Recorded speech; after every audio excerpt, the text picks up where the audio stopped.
going on, y'all? How's you guys' day going? Hope you're having a good day. My day's okay.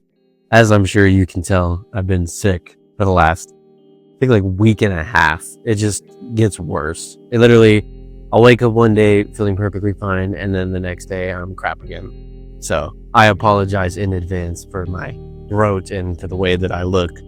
But I still wanted to come on here and make some videos, talk about some things, just some more stuff on my mind as always.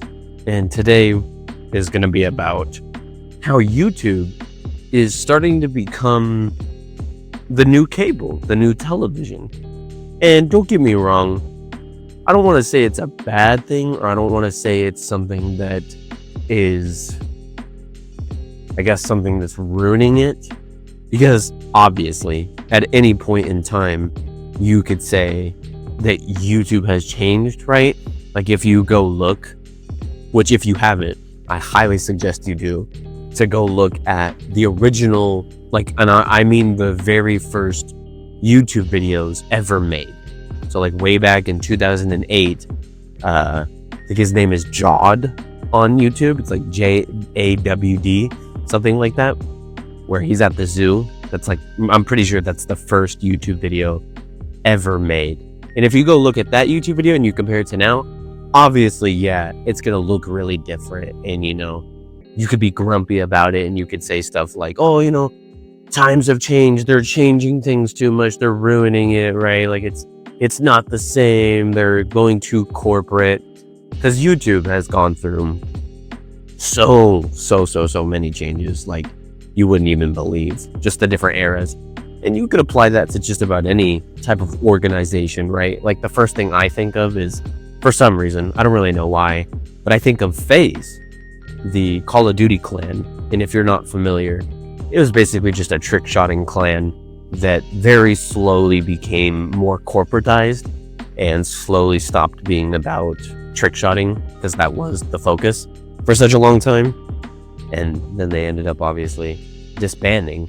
But I know this is off topic, but another thing I think about is, like, if you don't know The Walking Dead, the reason why the first season is so different from the rest of the show is because they had a showrunner who was extremely ambitious and wanted to use the budget all the way. Like, he wanted to use every dime and dollar.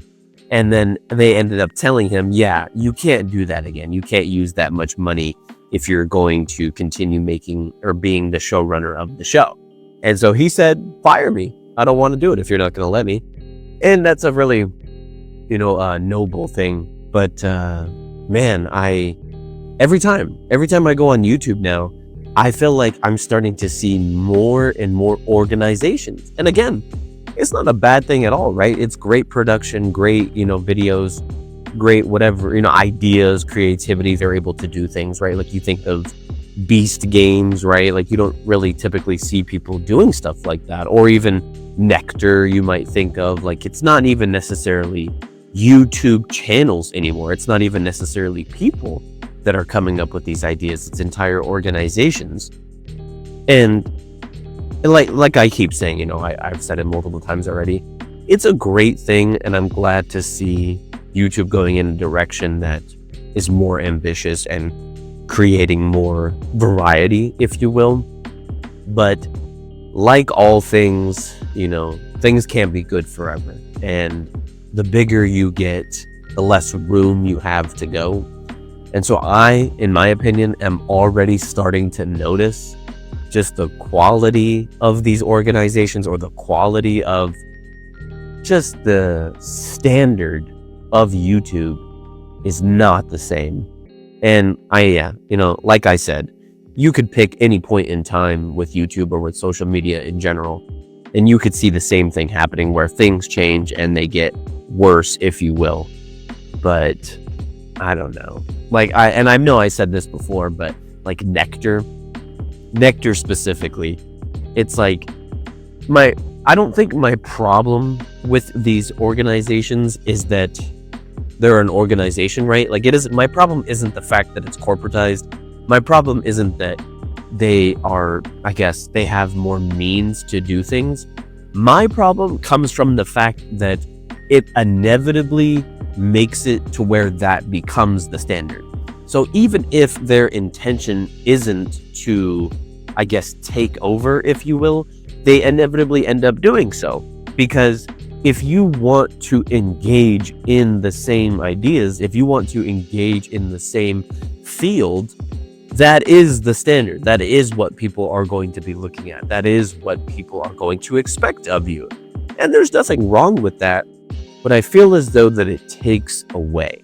It takes away from what makes things like YouTube or social media so powerful, right? Like you could even say the same thing with Instagram.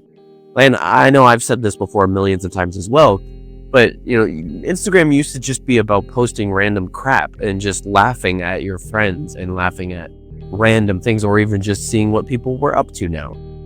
But now, if you have any hope, or rather, if you plan on getting involved in social media in any way, shape, or form, you're gonna have to follow the trends. You're going to have to do the same things. And I don't mean it to the fullest extent. You're not gonna have to fully do the same things, but you will have to join the, I guess, line, or you will have to follow along to some extent so that you can even become publicized, or that you can become popular in any kind of way. Like, for example, if you want to make YouTube, right? Like if you want to make YouTube videos, you're more than likely going to have to create clips, you know, very short form content to put it out there so that you can become popular.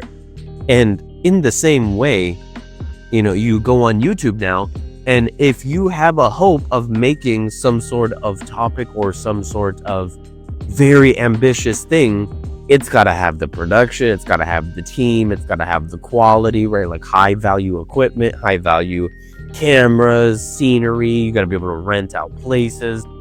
And, you know, these things are cool, man. You know, Mr. Beast is an amazing guy, at least from what we know, right? We don't know very much, or at least I don't, because I don't see a whole lot about him. He's not a very personal guy, which is fine. But anyways, he seems like a pretty cool dude, and he's definitely changing the game, so to speak, right? Like he's putting stuff out there. He's trying to do things differently, and that's cool and all. But man, you know, the next up and coming person that wants to do stuff like that, the next time that somebody wants to host a big event, you know, it's not going to reach. It just won't, right? And don't get me wrong, that doesn't mean that it won't be popular at all, right? Like you might have a following, you might have quite a bit of people that are interested, but to do it to the same extent though, that's my problem. My problem comes from the fact that I feel as though that the substance of things is lost, not because the quality, but because of the size, right? It's like you could be the best at anything, really. I mean, like genuinely. Think of something, and if you're the best at it, it's not going to matter as much as it would if you have the right production, or if you have the right whatever it might be. And so, you know, not only that, but then these organizations, they plateau, right? They hit their caps. They hit the point where their topics are no longer interesting. And so you want to know what that means? That means they start to infiltrate into different subjects. And so like Nectar, I genuinely believe that at some point in time, Nectar is going to fall off. Nectar is going to not be able to milk the dating scene forever. And maybe they will, maybe they won't, we'll see. But what that means though is, you know, you have to ask the question, where are they going to go next? What are they going to do after that? And so the more that these organizations continue to grow, and the more that they take over, the more that things change, and the more that the substance is no longer, I guess, what it once was, right? It's kind of like if you've ever heard the philosophy, which is called hyper reality, which basically just is the idea that you are taking what's reality and you're making it more real than what real is. So much so that you lose the idea of what the original reality even was. So an example would be, if I take a picture of a picture of a picture of a picture, and you know, so on and so forth, And if I do that for an extremely long amount of time, it's going to get to the point where that, the most current picture is no longer going to look like the original one. So we'll never know what that original picture actually looked like, because the current one is so different because of how many times it's been copied over. And so in the same way, you have YouTubers, right? The idea of being a YouTuber. What it once was, quite literally, was just your niche, and then that's it. You plus your niche, you put it together and you put yourself out there. And if you get caught in the luck of the algorithm, that's all it would have took. And, people would have, I guess, appreciated you for who you were and what you brought. But now, right, you can't just do that, right? It's fine. People are totally cool if that's what you do. Like, they'll tell you, oh, that's so cool that you do that. That's so cool that, you're into this, or that you're doing this. But guess what? You want to know what they're also going to say? That's cool, but it's not enough, right? That's my gripe. My gripe comes from the fact that you can do everything right. You can, succeed. You can be cool. You can be interesting. You can be great at something. And then it isn't enough. You still aren't making the mark. You still have to do more, right? It's like, oh, you're the best chess player ever. You're the best, you name it, right? Like, you're the best this, but you don't, post 4 times a week. Oh, you don't do this. Oh, your camera quality kind of sucks. Oh, your mic quality isn't the best. Oh, you don't, oh, you do the same opening too many times, right? Like, it could be anything, right? I'm just making examples. I'm being nitpicky on purpose to prove my point. But I don't know, man. I feel like it's a warning, if that makes sense. I feel like these organizations are a warning of what's to come, where soon, not like anytime really soon, but I could see within the near future, maybe 5 years. It really doesn't take that long. 5, 8 years, maybe 10 at most, that, cable kind of is going to be gone, in the sense that it's where you go as your main in entertainment, right? Because cable has always had that hold of like infinite choices, right? Where you can just go on Netflix, you can go on Hulu, you can go anywhere, and you can watch just about anything you could think of. But I can totally see those things dying out, just because TV shows have become so generic and just recycled to the point that people don't even care anymore. People don't care if you have certain actors. Like, don't get me wrong, there will always be the group of people who enjoy those things, but for the most part, from my experiences, from the people I talk to, people just don't care anymore, right? Like, you could put Ryan Gosling in as many shows and movies as you want, but if it's the same thing at the end of the day, people just aren't gonna, they're not gonna buy into that. People are smarter than that, right?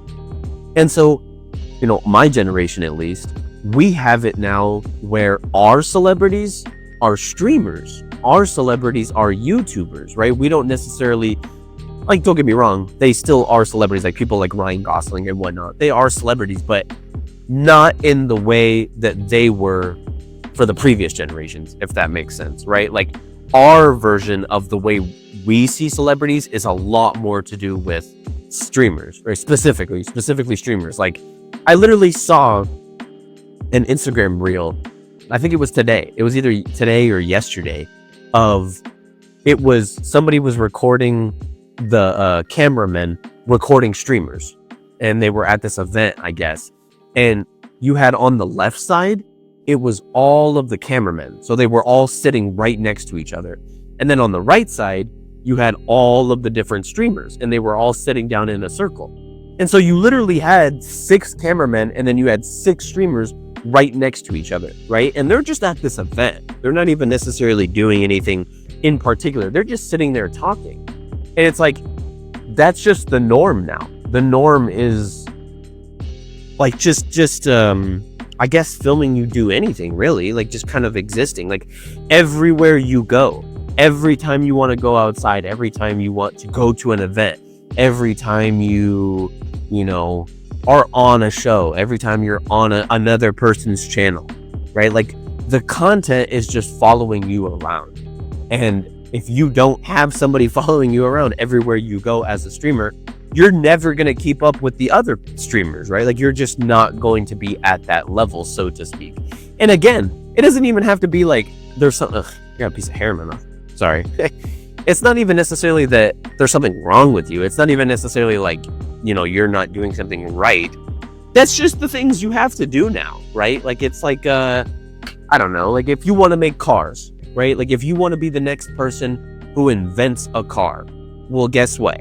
You're more than likely going to have to make it extremely, like fancy in the sense of useless stuff. So like the touchpads, right? Don't even get me started, dude. The touchpads on some of these cars are some of the most useless BS that you will find. They literally just make everything 10 times harder, right? The most conventional thing to do is just have buttons, right? Like literally everybody knows that. Buttons are 1,000 times better than anything digital, and I will stand on that. And so if you want to make a car, right? If you want to be the next person to invent a car, you're more than likely going to have to make it digital just for it to be publicized. Not even for people to enjoy it, just for it to get out there. And so in the same way, if you want to be the next YouTuber, if you want to be the next anything, you're going to have to follow the curve of those things, right? And I don't know. I guess it makes me sad. This isn't meant to be like judgment. This isn't meant to be me, complaining or like crapping on anybody in particular, right? Like I don't have a problem with the way that things are. I hope that's not what this sounds like. I guess it just, like I said earlier, it just it worries me. It really does. It worries me. I see it as a warning. I see it as something yet to come, where it's like, man, this is just going to keep going and going and going and going. And this is just going to keep, the ceiling is just going to keep rising to the point where who knows, you might have, you won't even be able to film gaming anymore just because it'll be so played out, right? Like, who knows, maybe VR, if you want to play video games, you'll have to be a part of VR. Like, who knows, right? Like, it could literally be anything. And that's the part that scares me. The part that scares me is the fact that it could be anything, right? Like, this could go anywhere and there's no stopping. Just the almost, I want to use the word, what is it? It's, global or gigantism. I think that's what it is. Gigantism. Basically what what it means is when a company or when I guess brand becomes so big that it takes over, not necessarily a monopoly, but it just has so much like hold over, I guess you could say monopoly. I don't know. I feel like I'm going in circles. It's basically just going to get to the point where your brand, has to become more than just you, right? Like, a perfect example would be fitness, right? If you want to do fitness now, you can't just film yourself working out. Now, you not only have to work out, but you have to have your product.